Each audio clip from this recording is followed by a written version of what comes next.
Welcome to Marketplace with Charles, where dreams are turned into reality. Marketplace is brought to you by Art of Skincare. Art of Skincare, the company that brings out the beauty in you, as well as Kuisa Lodge, situated at the heart of Mobalingwe Nature Reserve. If tranquility is what you're looking for, then Kuisa Lodge is a place to be. I am Charles Ngobeni. On Marketplace, we empower and equip you with tools that you need to move closer to you achieving your entrepreneurial dreams. Each week, we bring you insights from experts in different fields of business, from men and women of faith. On today's episode, we meet a man who is involved with matters concerning your compensation issues in case you or your employee get injured on duty. In a world that is highly regulated, getting involved in business means that you have to subscribe to certain rules and regulations that are designed to facilitate peace and smooth running of your business. Injuries or accidents that may even lead to death at work are not an unheard of occurrence. It is rough in some sectors like mining, but are also in serious feature in other industries as well. It can happen in an environment as relaxed as a restaurant or even a fully automated office. The question is, how do you deal with such eventualities when they happen in a place of work? Little to say, maybe in your own company where you're directly involved and it has to deal with you. How do you ensure continuity of your business with people who come to work not knowing exactly what awaits them on any given day? My guest today will help share some light on such issues. Well, Mr. Ernest Hadzhi, the Black Jew. Welcome to Marketplace with Charles. Thank you, Charles, for hosting me on the program, and good day to all our viewers. You know, before we go any further, I want you to educate me. You know, I've been to Israel many times, and I met a lot of Mr. Hadzhis there. And now, I understand you come from Venda, am I correct? Yes. Where in Venda? From Toyando area. Uh-huh. Yes. Were you born in Venda? I was born in Soweto, but my parents had a home both in Soweto and in Venda. Talk me through this surname Hadzhi, because it's a Jewish surname. Yes. Why do you have a Jewish blood in you? Yes, definitely. So when we grew up, our parents always told us that we are members, which meant Jewish, black Jews. But, you know, we really didn't understand where this whole thing came from. And then when we grew up, we really investigated and found that indeed it is true that we are black Jews. And there's a connection from the Jews from Israel. There were even blood tests that were done around the year 2000 to verify this fact. And it was confirmed that indeed we are black Jews. So if we were to do a blood test on you now, we'll find that you are a black Jew. Definitely. Oh, wow. Because, you know, whenever we think of Jews, we think of Israel. Yes. We don't even think of any other parts of the country. Yes. That's quite interesting. No, it is indeed. Well, can you take a moment just to introduce the two businesses with acronym RMA and SENA? Yeah, thank you, Charles. So I'll start with the company called RMA. So this is the company where I am the general manager responsible for operations at the moment. Mm-hmm. So this company was started in 1894 to do workers' compensation administration in South Africa. In 1894, there was no legislation that governs workers' compensation in South Africa. But the mining houses back then, they found it fit to establish an entity by the name of Rand Mutual Assurance, we call it RMA, to do administration. So it was formed as a mutual to focus on the mining industry. Mm-hmm. So this is the one that I will, maybe on the first part, we'll talk extensively about it, and then we'll talk about the second one, which is Senna Financial Services. And what is Senna? Senna Financial Services is an entity that we have that has been established in the financial service sector. It has got a license from the Financial Sector Conduct Authority to do intermediary services in the insurance industry as well as in workers' compensation. But I will explain the differences between the two and what they focus on. Yes. What's the meaning of the word Senna?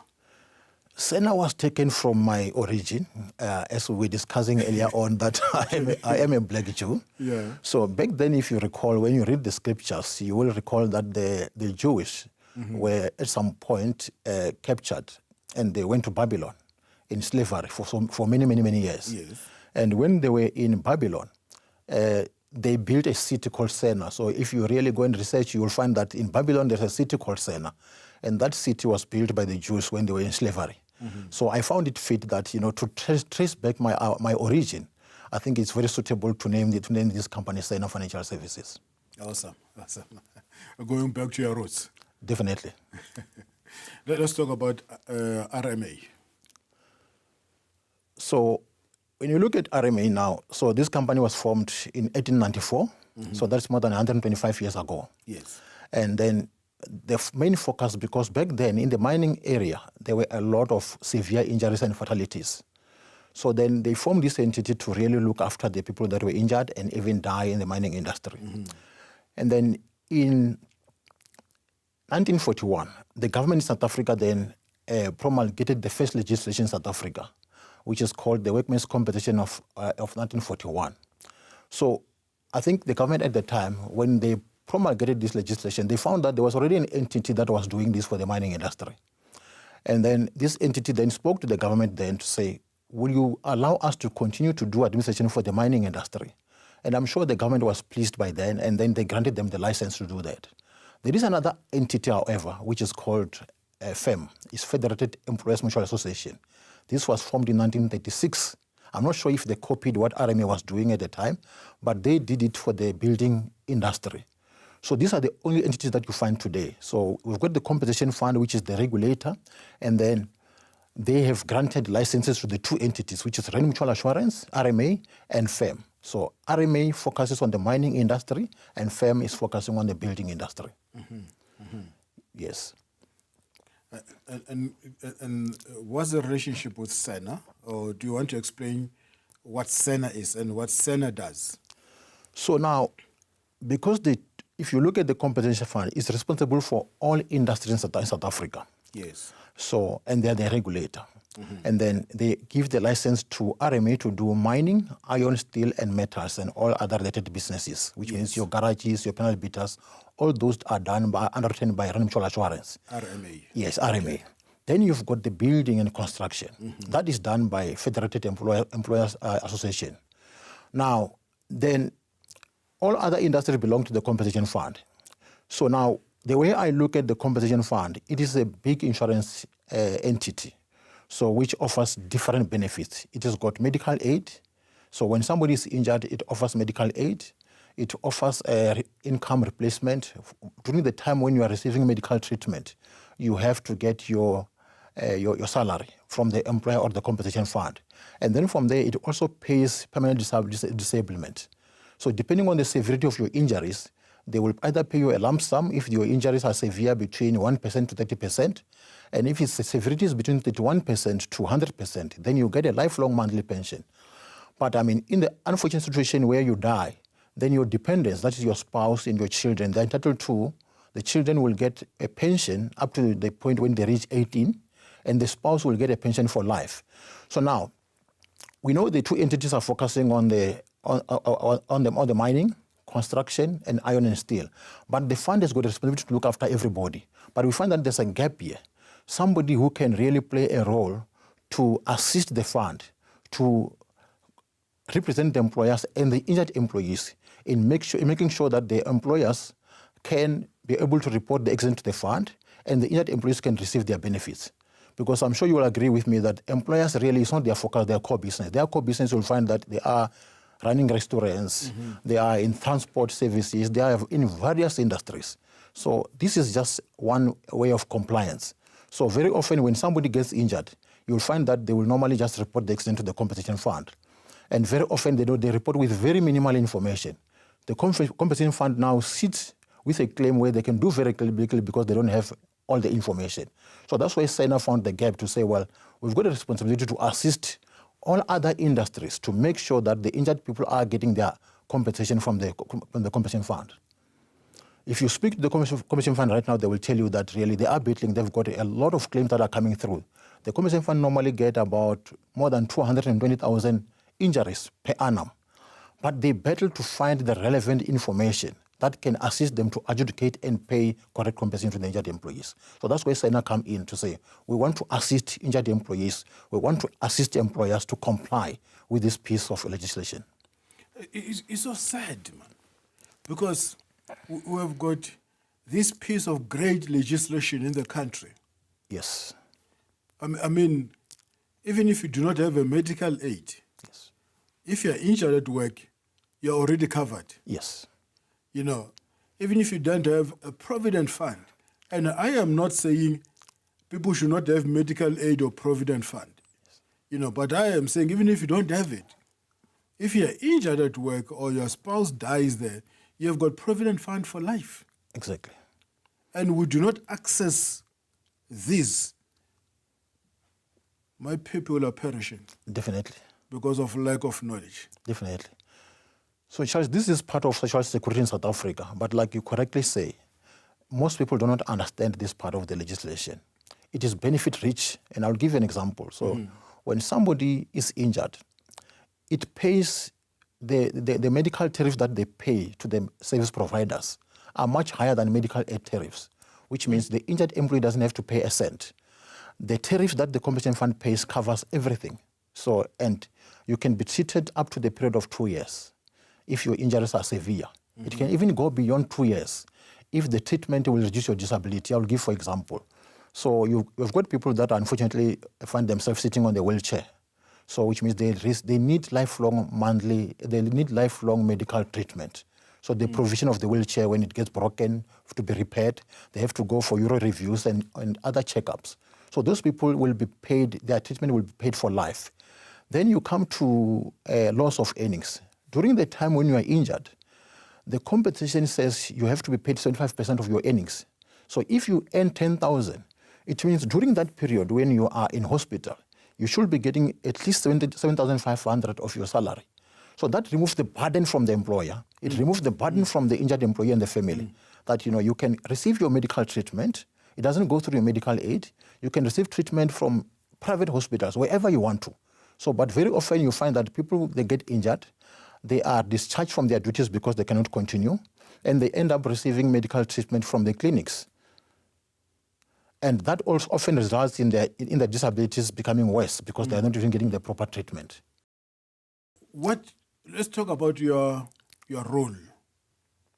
You know, what exactly do you do yourself in both RMA and SENA? So yeah, let me start with RMA. So RMA has got a license from the compensation fund, which means we are an underwriter. So we do exactly what the compensation fund does. So for all the industries that are covered by us, which is mining, iron, steel, metals, and all other related businesses, when their people report accidents, they report it to us. So I'm responsible for operations, which means I'm responsible for the claims division, for the contact center, for the pensions department, for quality, and all other departments. So people do not have to battle to complete their claim forms when they come to you? No. So as soon as you report the claim to RMA Mutual, so the other difference with this system is that we don't have the details of the employees. So when you register with the compensation fund or RMA, all you give is the number of employees and their salary, their annual salary. So there are no details of the employees. So which means these entities, including RMA, we only learn of the injured person's details when he gets injured. So then the employer will submit a form and say, Charles Ngobeni was injured on this date with the ID number. Then it is our job to make sure that this person is receiving treatment. So from RMA, we go out of the way in making sure that this person receives the best treatment. We've got doctors that are employed full-time in-house. We've got nurses that are employed who manage these cases and make sure that the person gets medical care. In cases where people unfortunately die in the scope of their work, So in mining industry, you've got people who are coming all the way from Lesotho, from Mozambique, and all these areas. And all we get from the employer is the name of the injured person or the person who died. RMA goes out of its way to go and trace people as far as Mozambique, as Malawi. So as we speak right now, RMA is paying pensions to more than 3,500 pensioners in Lesotho. We have more than 1,000 pensioners in Mozambique. And to bring these people on board, it means we have to send people out there to go and track them. And it's not easy to find these people in those areas. So we will track them, we'll assess the cases, and we'll pay them. We'll pay them. If it's a pension, it will be paid for life. If it's a lump sum, it will be paid as a once-off, and it ends up there. Medical treatment will look after those people for as long as they need medical treatment, as long as it's related to the original injuries. Yeah. So that's what RMA does. So we do exactly what the compensation fund does. Everything end to end, and we go all out to make sure that it's done properly. Then when you come to Senna, Senna is different. Senna does not have a license from the compensation fund. So Senna is focusing on all other industries that do not fall under RMA. So which means we're saying whether you're a restaurant, whether you are in any industry, you have to comply. So let's give example of the taxi industry. I feel sad each time I find that these people get involved in accidents. But most of the employers there are not registered with the compensation fund. So I was doing my calculation just some few weeks ago, and I found that if a taxi operator earns about 5,000, which is the minimum earnings in terms of the legislation, all they need to pay per annum for one employee is less than 1,300, which means for 1,300 per annum for one taxi operator, then they're entitled to all these benefits. Then which means once they're involved in an accident, the employer, who is the taxi owner here, doesn't have a headache to say, how do I pay for somebody who is now operating the taxi?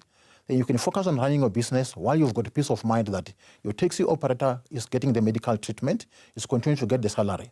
And then if in the unfortunate incident where they die, you know that their family is going to receive some compensation. But when it comes to taxes, doesn't the road accident fund assist in one way or another? Yes. Or will you see that as a duplication? Yeah, so the road accident fund will be involved, but then also for the driver, because he's on duty, also COIDA is applicable, which means there are two funds that are applicable here. And what I see is that the compensation fund, COIDA Act benefits are rich.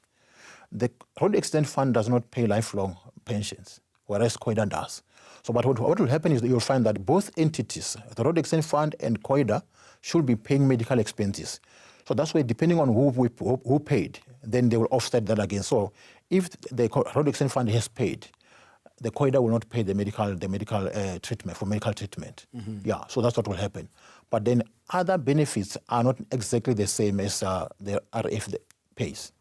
In the beginning, when we spoke here, you gave me some few statistics. Yes. Of the number of claims which are they are battling to process. Yes. Do you want to dwell deeper in that? Do you have more statistics that you can give, maybe sector by sector? So I think I can give you generally. So I think from RMA, let me start with RMA. Yes. So from RMA, because of the effort that we put in to go out there and trace people, we do not have any outstanding claims. So we receive on average about 3,000 claims per month, so which is about 36,000 per annum. And from those, less than 200 of those will be fatalities.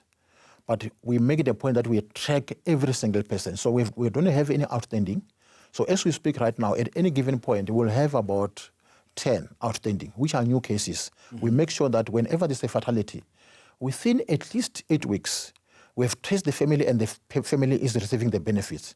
Because we don't believe that there is any family that can really sustain itself for more than a month before they can get some income after they've lost their loved one.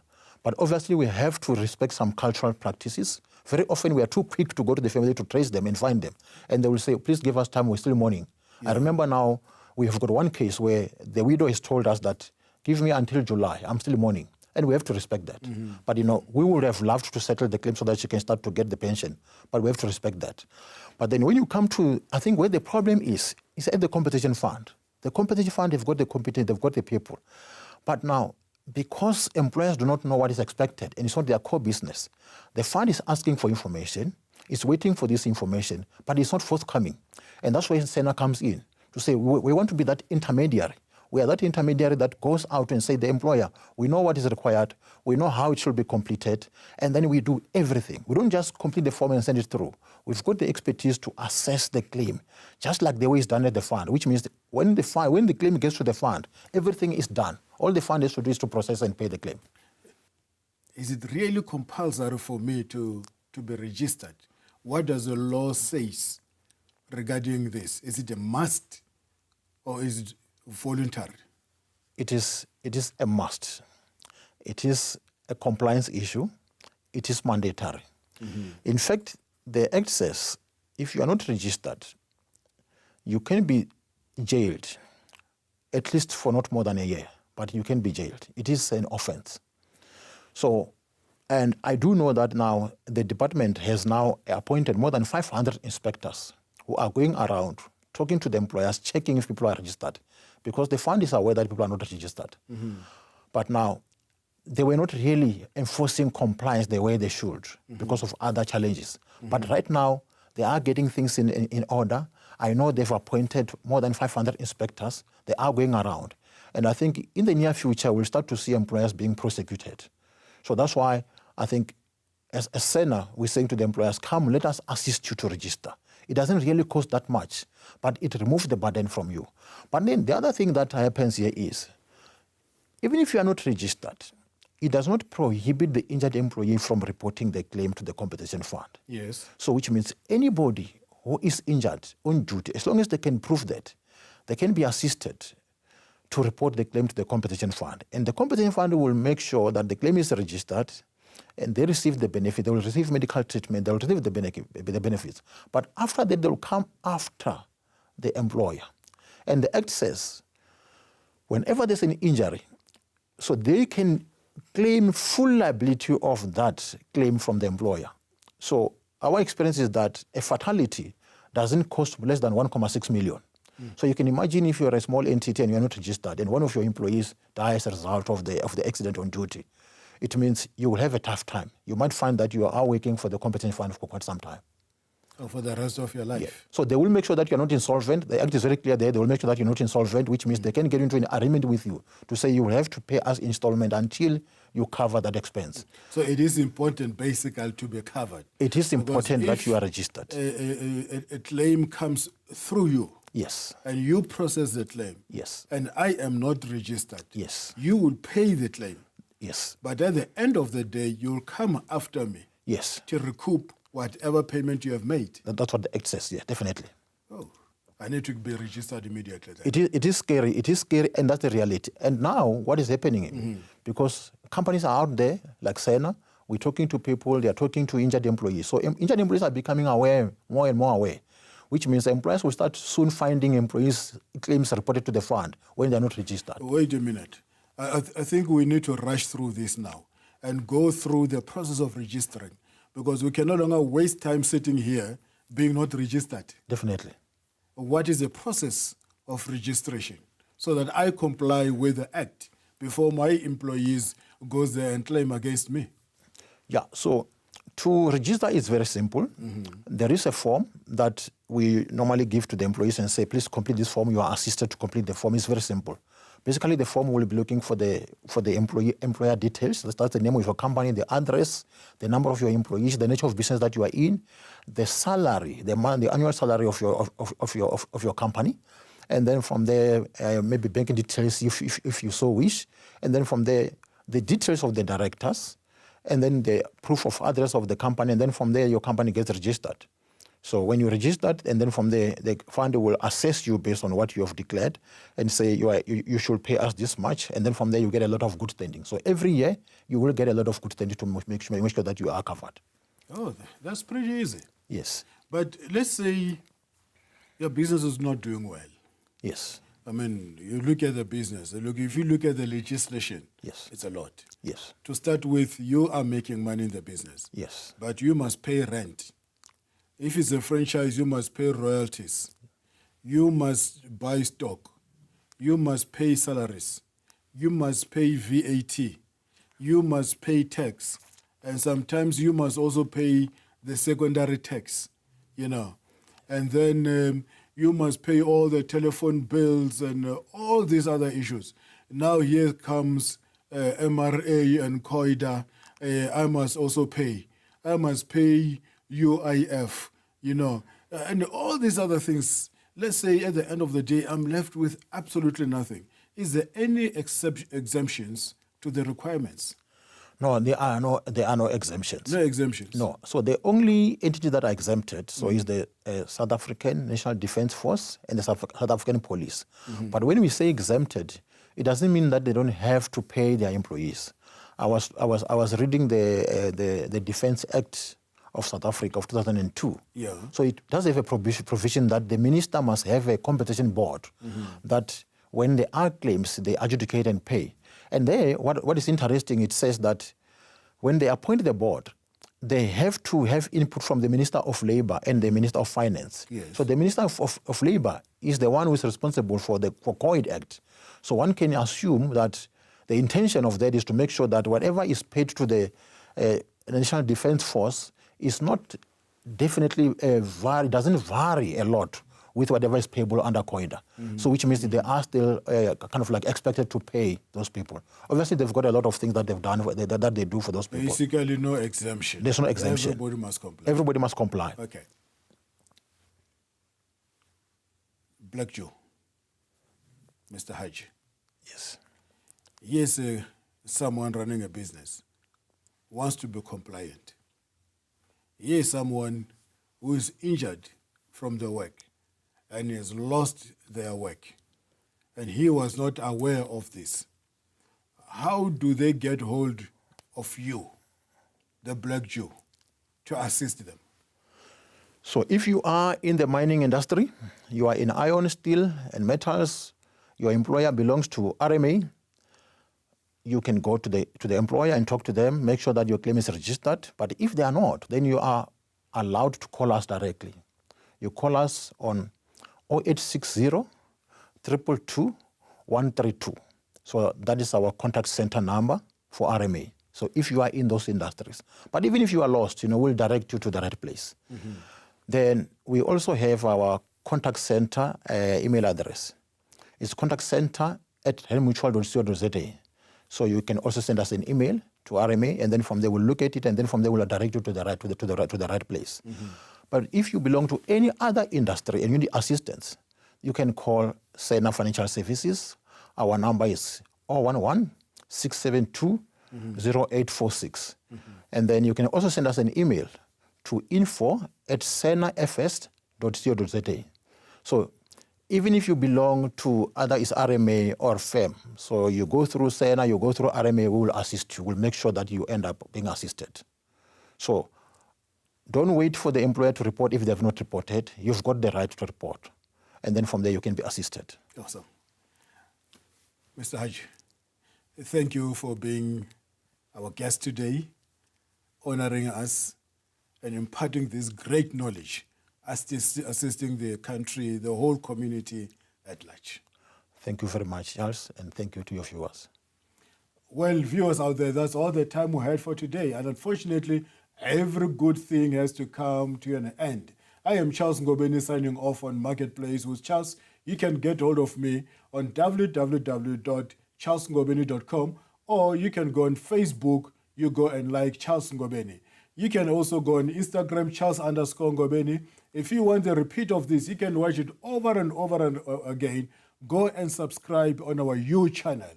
Well, God bless you. See you next time, same place.